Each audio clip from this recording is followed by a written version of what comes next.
As more states rush to pass anti-trans legislation, Danica Roem, the first out trans person elected to a state legislature, continues to fight for LGBTQ rights and the protection of trans youth with her new book, Burn the Page, a true story of torching doubts, blazing trails, and igniting change. And here with me now is Delegate Danica Roem of the Virginia House of Delegates.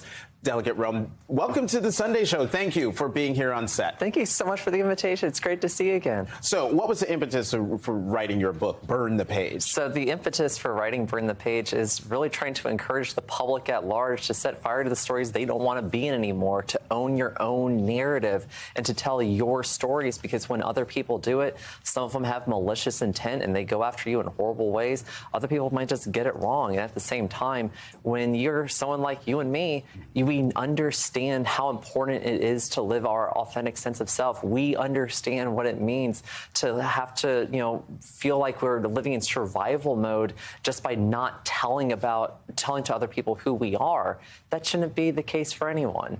And, this book goes beyond government, goes beyond politics. It also gets into just, anyone who knows what it's like to go through trauma and loss and not being able to be yourself. This book is hopefully going to be really encouraging people to, get out of their shell a little bit and say, like, you know what, I can succeed because of who I am, not despite it, and not for what discriminatory politicians tell me I'm supposed to be. And, your book is coming out at a time when discriminatory politicians all over the country, it seems, are either pushing or passing, or in the case of Florida, signing into law that target LGBTQ young people in particular, and especially, it seems, trans youth. Love your view on where we are as a country right now. First off, look, you and I know better than anyone that you can try telling LGBTQ kids that they're not supposed to be themselves, and it doesn't work. It doesn't make us untrans or ungay somehow. Right. And so now that they've introduced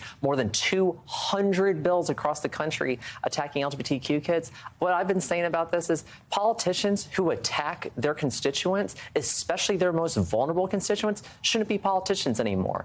And the only way that you fix that is by getting people to step up and run for office and unseat those politicians, just like I did in 2017. And by the way, I've been reelected in 2019, reelected 2021.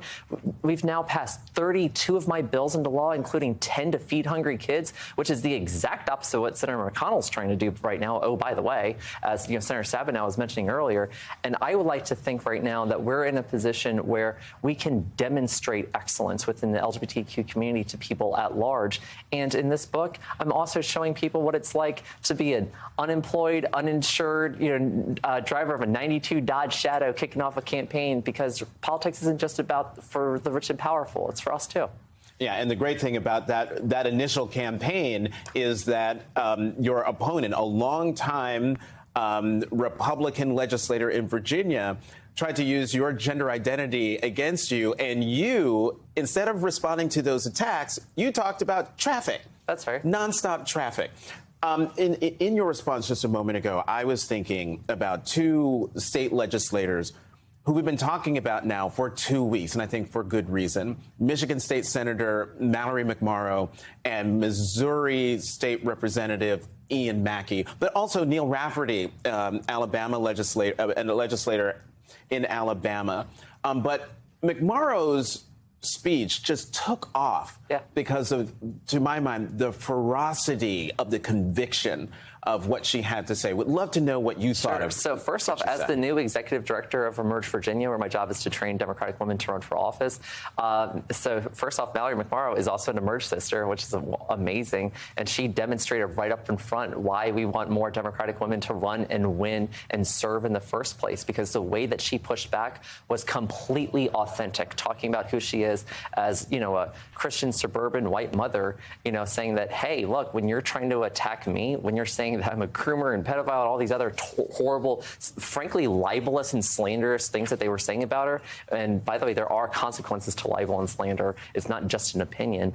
Then she's pushing back and she's resetting the narrative at that point. And that's what I'm really trying to encourage people to do and burn the page. Reestablish that narrative of yourself. If, in my case, a transgender reporter, metalhead, yogini, stepmom, vegetarian can, unseat a 26-year incumbent, then why can't other people live their dreams and go fulfill, their best sense of self too?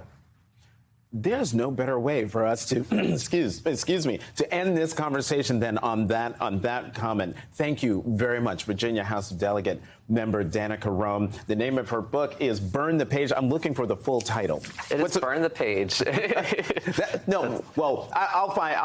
We'll tell you again what the full name is. Delegate Danica Roem, thank you very much for coming to the Sunday Show. Well, thank you so much, Jonathan. It's great to be here.